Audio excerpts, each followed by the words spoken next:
खरेदी केलेली आहे ते करता येत नाही. खरेदी केली आहे ना, कशासाठी परत करायचा? मुळामध्ये ज्या जमिनीच खरेदी करून दिल्या तुम्ही, ते परत करण्याचा विषयच काय आहे? तो काही साखर कारखान्याच्या नावावर असते तर परत करता आली असती. ते खाजगी जमीन आहे, खाजगी पैसे दिलेले आहे, व्यक्तिगत व्यवहार आहे, आपल्या खात्यामधनं पैसे दिलेले आहे. चल, खरेदी केलेली आहे ते करता येत नाही. खरेदी केली आहे ना, कशासाठी परत करायचा? मुळामध्ये ज्या जमिनीच खरेदी करून दिल्या तुम्ही, ते परत करण्याचा विषयच काय आहे? तो काही साखर कारखान्याच्या नावावर असते तर परत करता आली असती. ते खाजगी जमीन आहे, खाजगी पैसे दिलेले आहे, व्यक्तिगत व्यवहार आहे, आपल्या खात्यामधनं पैसे दिलेले आहे. चला, नाही, जामिनासाठी अर्जच केलेला नाही, त्यामुळे जामीन होऊ शकलेला नाही हा प्रश्नच येत नाही. मुळामध्ये सर्व प्रकरण सगळं महाराष्ट्र पाहत आहे की रेव पार्टी नव्हती वगैरे वगैरे सगळं कोर्टामध्ये आलेलं आहे. आणि हे सगळं न्यायप्रविष्ट असल्यामुळे याबाबत मला अधिक भाष्य करणं आत्ताच सोयीचं नाही आहे. बरोबर. यामध्ये त्यांनाही हे पटलेलं आहे की हे सगळं ट्रॅप केलेलं आहे, मुद्दामून केलेलं हे षडयंत्र आहे, हे सर्व महाराष्ट्रालाच पटलेलं आहे. त्यामुळे आता याच्यावर अधिक भाष्य करणं मला योग्य वाटत नाही. नव्या नाही, जामिनासाठी अर्जच केलेला नाही, त्यामुळे जामीन होऊ शकलेला नाही हा प्रश्नच येत नाही. मुळामध्ये सर्व प्रकरण सगळं महाराष्ट्र पाहत आहे की रेव पार्टी नव्हती वगैरे वगैरे सगळं कोर्टामध्ये आलेलं आहे. आणि हे सगळं न्यायप्रविष्ट असल्यामुळे याबाबत मला अधिक भाष्य करणं आत्ताच सोयीचं नाही आहे. बरोबर. यामध्ये जे आपले चला, प्रभाग रचनेनंतर त्या करण्यात ते अध्यक्ष सांगतील आमचे.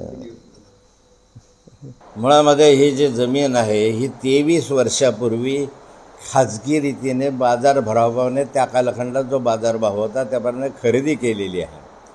ही काही कारखान्याच्या नावावर नाही आहे, ती व्यक्तिगत खरेदी केलेली आहे. आणि यामध्ये 23 वर्षानंतर 2 शेतकरी या ठिकाणी पुढे येतात आणि माझ्यावर आरोप करतात.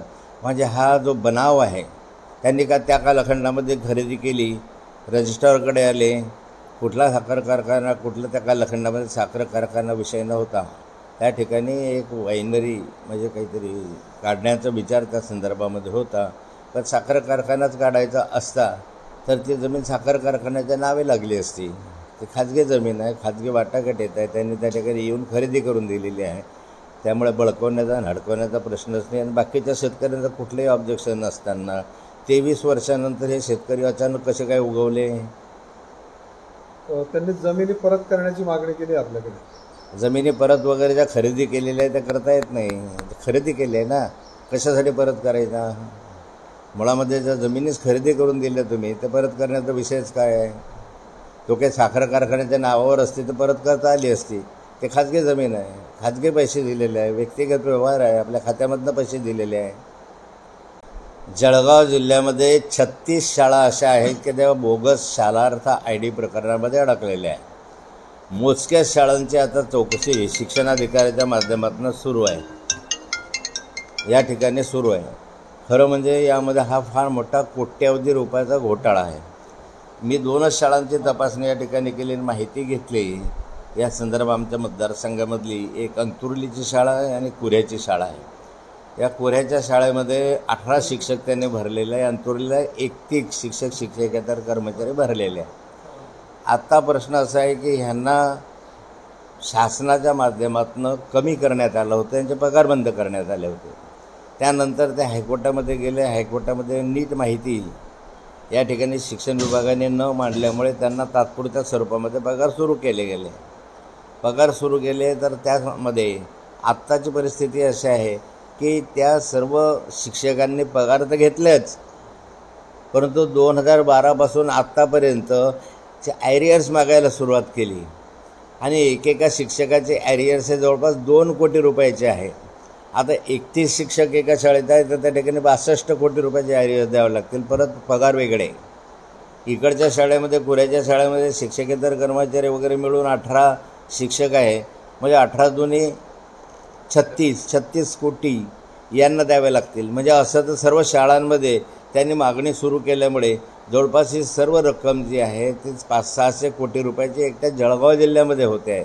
परंतु सरकारने ज्या ठिकाणी नागपूरला SIT स्थापन केली त्या ठिकाणी तातडीनं त्या ठिकाणी कारवाई सुरू केली.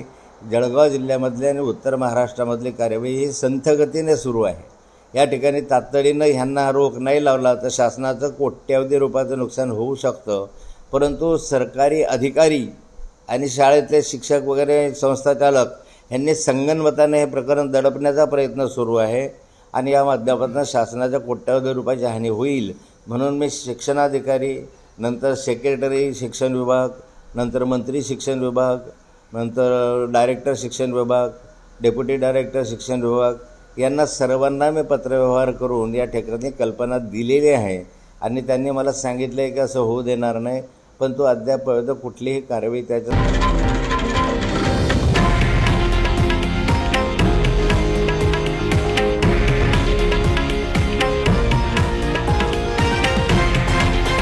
हे आहे देशातील नंबर 1 न्यूज नेटवर्क आणि आपण पाहत आहात TV9 मराठी, एकमेव.